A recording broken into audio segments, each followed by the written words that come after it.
folks, welcome to the Prepared Homestead. This is Travis. Thank you all for stopping by to watch. So today I want to talk to you about water. Water is survival. You need it to survive.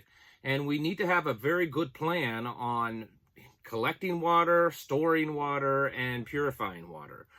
Because if you don't have that plan in place, and something happens and you're not able to get access to the water, then you're gonna start hurting really bad. Not just physically, but it's really gonna bring you down, and you just may not survive. An American just cannot fathom. I don't think it's within our imagination to die because of lack of water. This dying of dehydration just isn't what we can even think of. No one does that in America nowadays. But it is very possible if we don't have access to water, and if we don't have access to clean water, you can certainly die of other things, not just of dehydration, but die of different diseases that you can get in the water. So having good, clean water is extremely important. We want to cover some tips and some things that you can do to get yourselves prepared for that. A lot of you might be saying, well, why?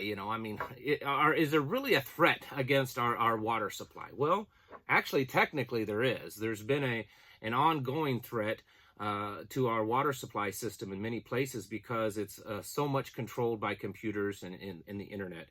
And so there's been an ongoing threat that's been increasing because of what's going on in Europe with Russia, of a cyber warfare attack on our infrastructure system. And in fact, just today, and the government was talking once again, several different intelligence agencies were talking once again of the many threats that are against parts of our infrastructure. And so one of those very well could be water sources. So that is a direct threat. Now, there's other things. If there was a grid down scenario or an EMP or a CME or something like that, that made it difficult or impossible to maintain water purification systems on a municipal level, those systems are going to become contaminated. Worst case scenario is where they're not able to maintain the sewer treatment pumps, and then those kind of back up and overflow into our drinking water, which is a possible scenario if we're in a grid down situation or something like that, or a cyber attack. Once those sewage treatment pumps stop working, they could at some point start to overflow, and that water could make its way into drinking water systems, which could highly contaminate drinking water or just water systems that are already at a level that you wouldn't want to drink most water systems, especially if you live anywhere near a city. And then once you add to that that whole town's sewage treatment system starting to backflow into the water system, you've got a very contaminated water supply. And so you need to have a real solid plan in place on storage, on gathering of water. You need to have sources to gather the water, and then to purify that water to make it drinkable. And so we're going to try to cover some of that. First off, on storage. That's a great idea. Realistically, most most families probably can't store more than about 30 days worth of water. If you live in an apartment or a small home, water's kind of heavy. You can roughly figure about 10 pounds a gallon. It's not exactly that, but that's what I usually go by, and it's easy for me to do that kind of math. 10 pounds per gallon. So every gallon of water you've stored, you've added 10 pounds. And to be honest with you, if you wanted to store several hundred gallons or even 100 gallons, it may just be too much for the flooring. If you live in a little apartment and your plan is to fill a closet filled with water, it's very possible that the floor may not even handle it.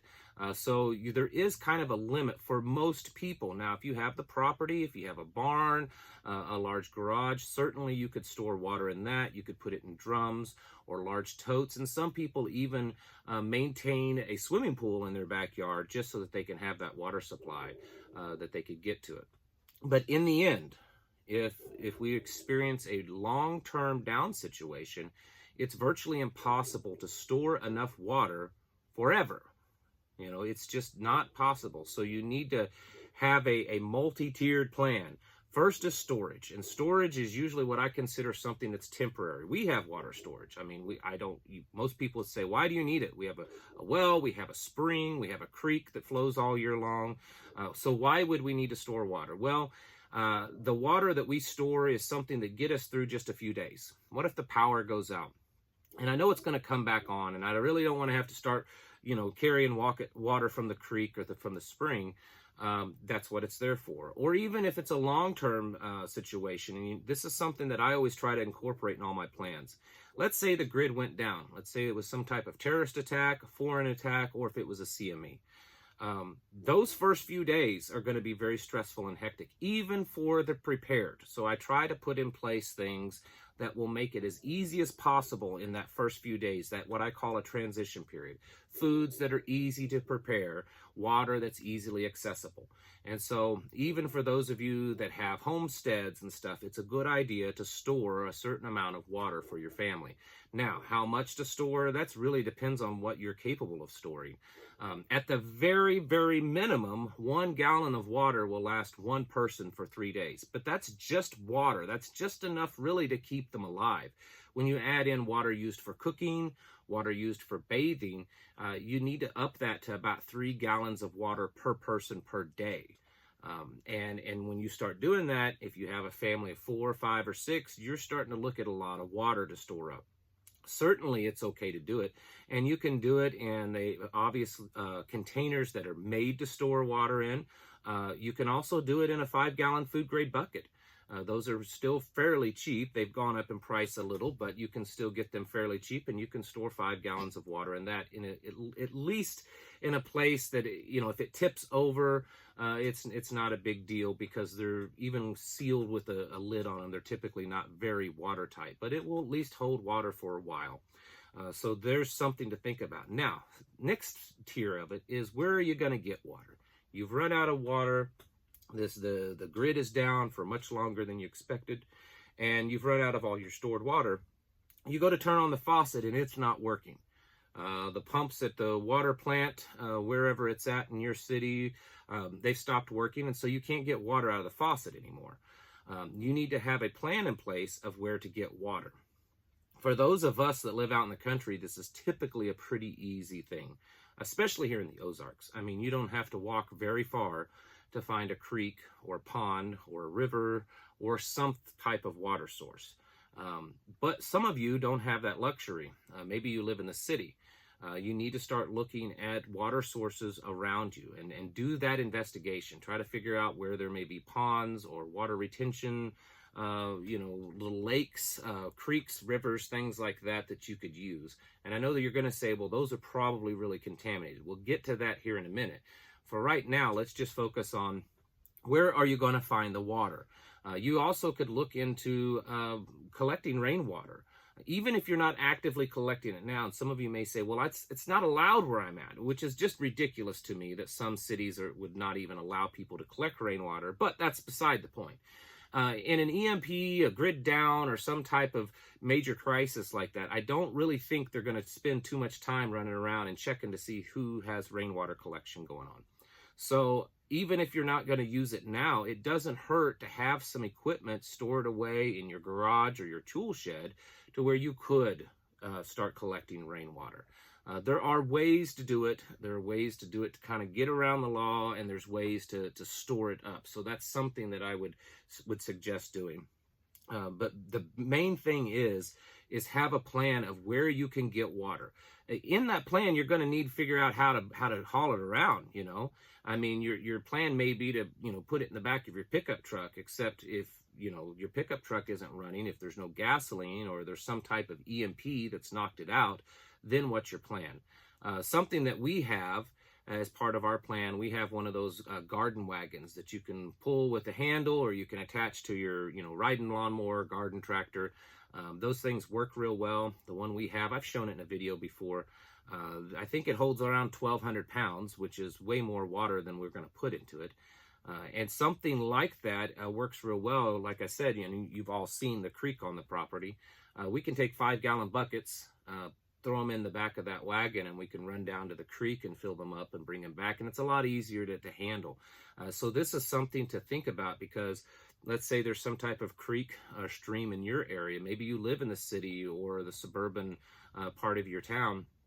and that's your plan, do you have a way to transport that water? So that's also something to think about. If even if you just store up some food grade buckets in the corner of your garage and have a wagon that you hardly ever use, or something like that, that you can easily go down and collect water.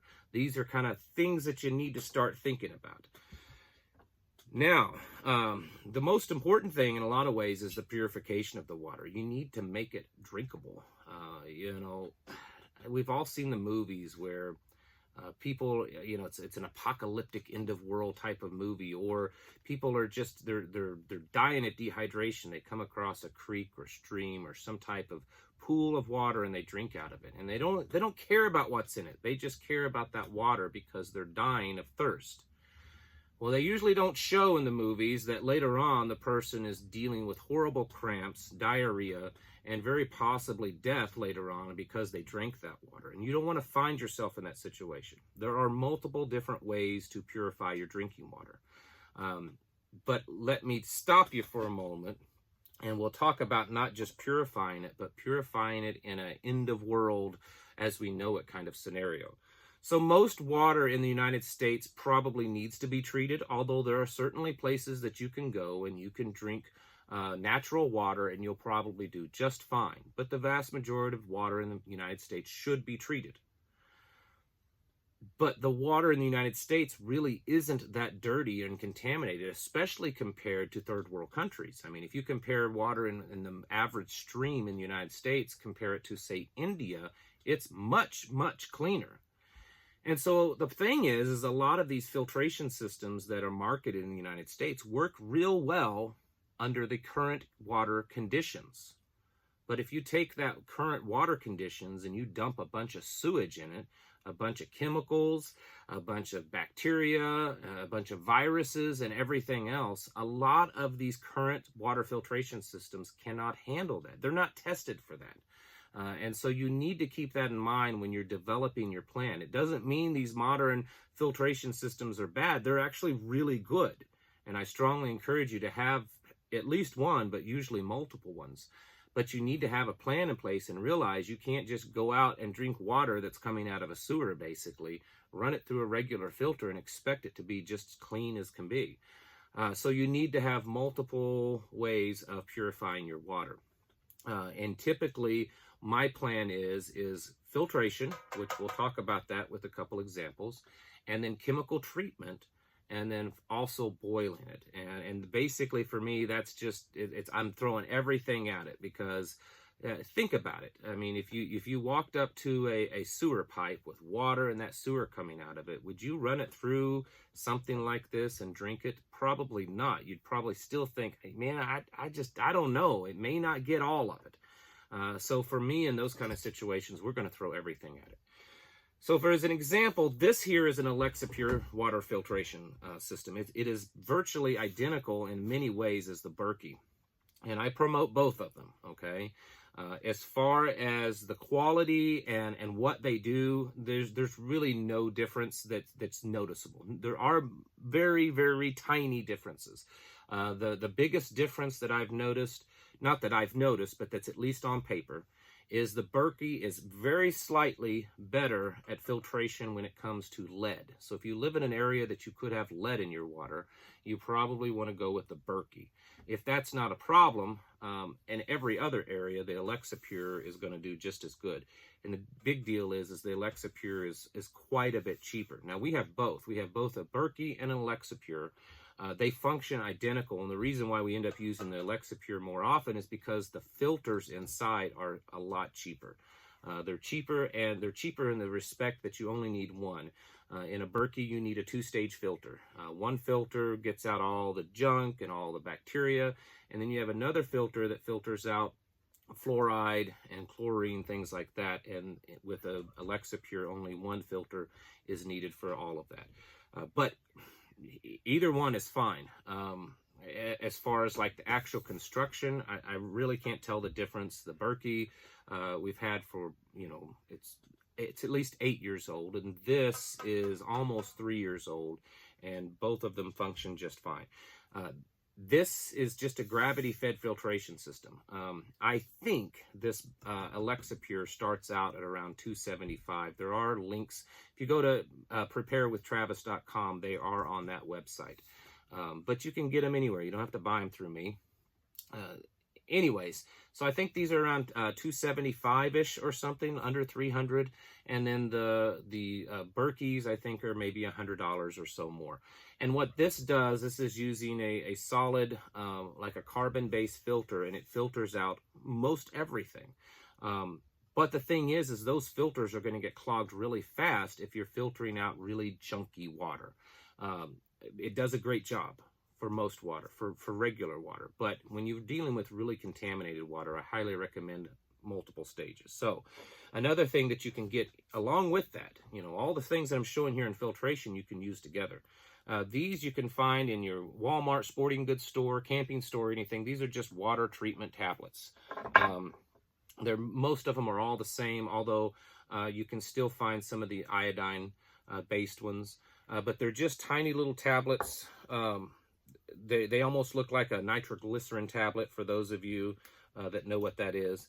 And one tablet usually treats a quart of water. And so this is a chemical treatment. This is a basic beginner. You know, I have these in bug out bags and survival kits.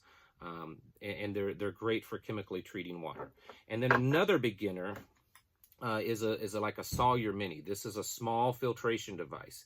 This here is like a miniature version of this. And it works really well, but of course it's small, so you're not going to be able to filter a whole lot of water at once. It takes a while, and it's going to get filled up in dirt, clogged up quicker, because obviously it's smaller. There's also a life straw, which works the exact same way. I do prefer the Sawyer Mini, because you can backfill it, backwash it, and clean it out. And the life straw, you really can't do that, but they're about the same price. This you can attach to a bottled water, or you can collect water in something like this and attach through it, and you just drink your water through it. And I've used these before many times and never gotten sick, and the water tastes great.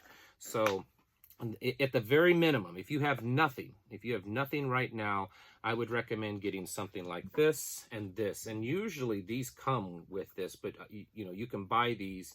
Wherever you buy this, you can probably buy this too. And they're not expensive. For $30 or less, you most likely will be able to get both of these things. And so that's something I would recommend. And then another thing is bleach. You know, just your regular household bleach added to the water will kind of shock and kill bacteria that's alive in that water. And the ratio usually is, for most standard house bleaches, is a 1/4 teaspoon per 1 gallon of water. So a 1/4 teaspoon per 1 gallon of water will treat that water to where it'll kill all the bacteria. And then another thing is you can get is pool shock. And pool shock, you can make your own bleach, because bleach doesn't have a very long shelf life. Okay, if you plan on stocking up enough bleach for the next 30 years, you're going to be disappointed, because the bleach goes bad. So you want to stock up on something like this, which is kind of a powdered form of bleach. And you can pick up pool shock at most places that sell pools and summer stuff, and it's really cheap. And for this, the ratio is 1/4 ounce, which is usually a heaping teaspoon, but 1/4 ounce per 2 gallons of water. And then that makes bleach. You don't want to drink that. That just makes the bleach that you turn around and take that and treat water with. So don't mix this in water and then drink it. You mix this in water, it creates bleach, and then you take a little bit of that mixture and put in water to treat it. And then very lastly, because this video's gone on way too long, is boiling water. That's one of the last things you probably want to do to it also, and that's just helps out. Boiling a good strong rolling boil for 1 minute should kill most anything in the water. Now, there's going to be a lot of people wondering about viruses and things like that in water and how this stuff works. This is rated to filter viruses, and so is this. But I'll be honest with you, with the more stuff that they're putting in water, you have to be more and more careful. So I can't really speak to that kind of stuff, but I can tell you, as far as having something to treat water and to have it to keep you alive, this is what I've shown you, and a few other things that you can find out there. They're very good, and they do work.